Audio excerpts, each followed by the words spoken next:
Today, we in the Congressional Black Caucus gather to observe the 11th anniversary of the Supreme Court's Shelby County versus Holder decision and to reflect on the state of voting rights in America.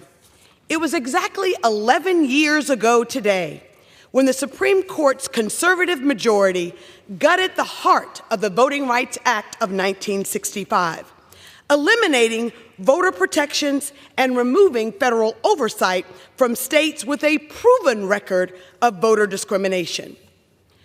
We have seen in those 11 years 31 states institute at least 103 new laws to restrict voting laws.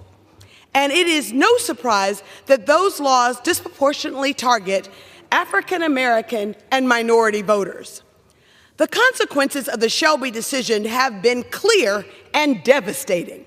Long lines, strict ID requirements that require time and money to obtain, closed polling stations in communities of color, bans on early voting and absentee voting, the purging of voter rolls, and the list goes on and on. In my home state of Alabama, lawmakers have recently made it a felony to assist someone with their absentee ballot. While these tactics may be new, we know that they are borrowed from the same playbook that has been used for generations to silence the voices of African Americans and other minority voters. While black voters may not need to count the number of jelly beans in a jar, modern-day barriers to voting are no less pernicious than the poll tax and the literacy test of the past. In Shelby versus Holder, the Supreme Court was clear that the onus was on Congress to come up with a modern-day formula to determine which states are subject to federal oversight. Well, I'm proud to say that we have done just that. Working together with our nation's premier civil rights and voting rights organizations, we have come up with a modern-day formula to ensure states and localities with a recent history of voter discrimination are prohibited from restricting voter access. We even named it after our late, great colleague and hero, Congressman John Lewis. The John R. Lewis Voting Rights Advancement Act, which we introduced for the 5th time in September, will protect the rights of every American to vote. But despite our efforts, our colleagues across the aisle have continued to block these efforts from being considered. The fact that voting rights has been a partisan issue is frankly baffling to me. After all, the Voting Rights Act of 1965 was reauthorized not once, not twice, but 3 times with broad bipartisan support, most recently by President George W. Bush.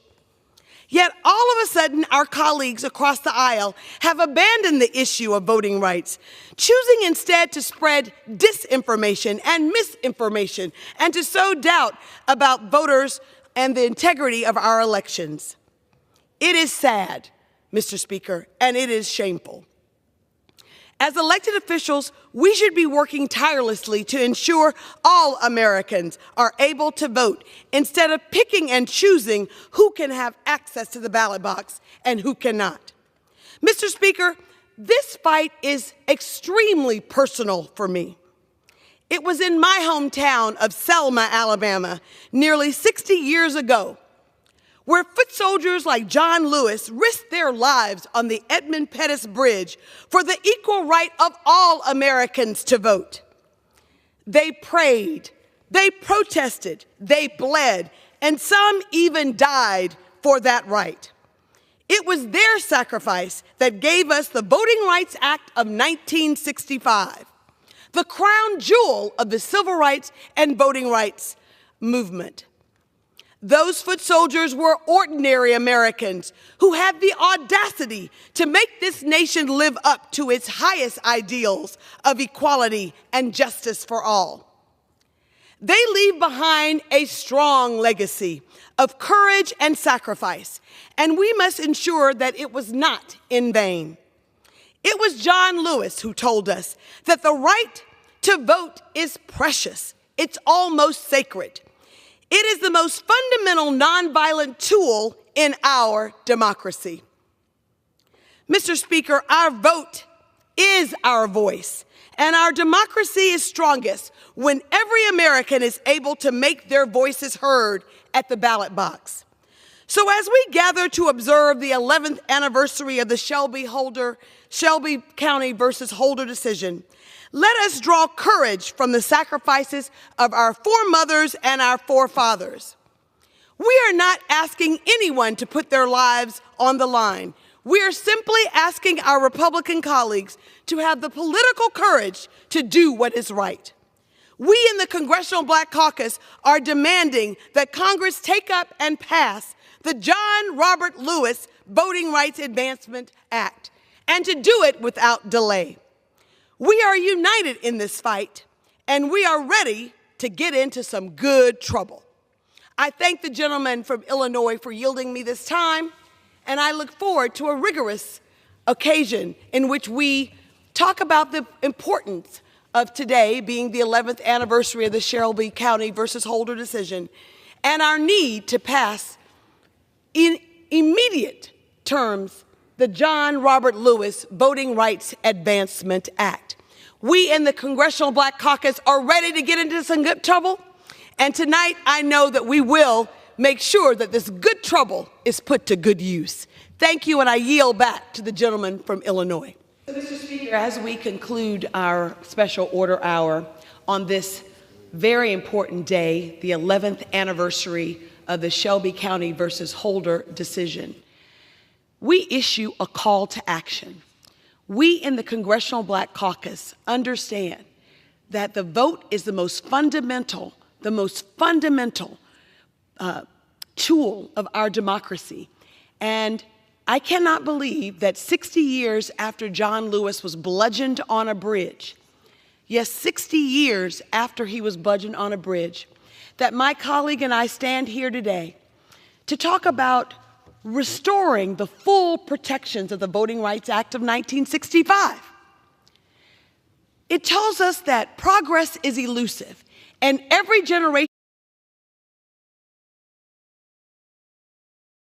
has to fight and fight again in order to hold on to the progress that we've made and to extend it.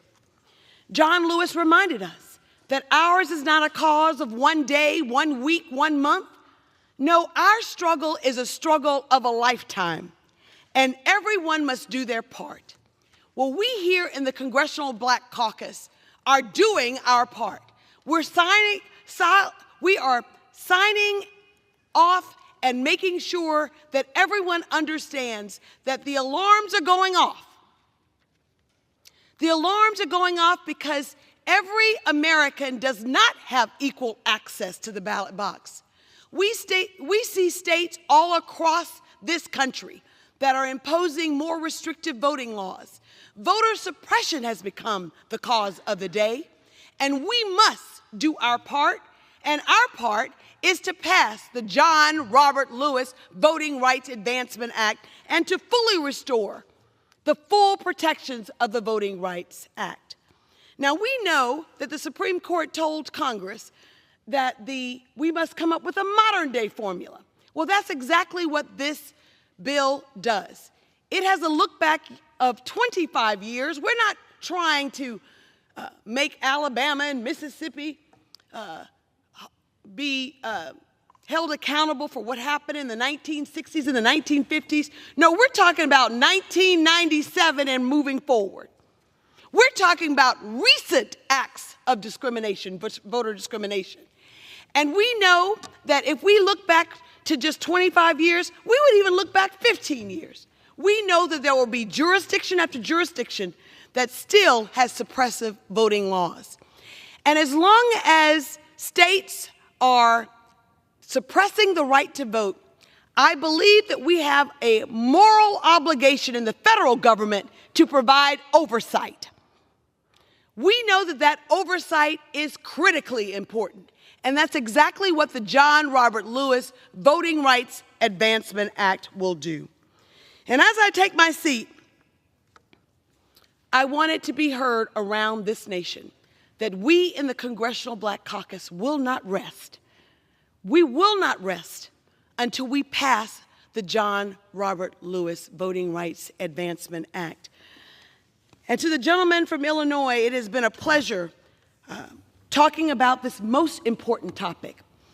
I know that I've welcomed you and your father time and time again to Selma, Alabama, to cross that bridge one more time. We know that a very frail John Lewis, with a body riddled of cancer, took to that bridge one more time in 2021. And he told us to never give up, never give in, that ours is a just cause. And because of that, we stand tall, the Congressional Black Caucus, in our commitment to never go back to those days. We need to pass the John Robert Lewis Voting Rights Advancement Act, and with the help of the Congressional Black Caucus and the gentleman from Illinois, we will do just that. Thank you, and I yield back my time.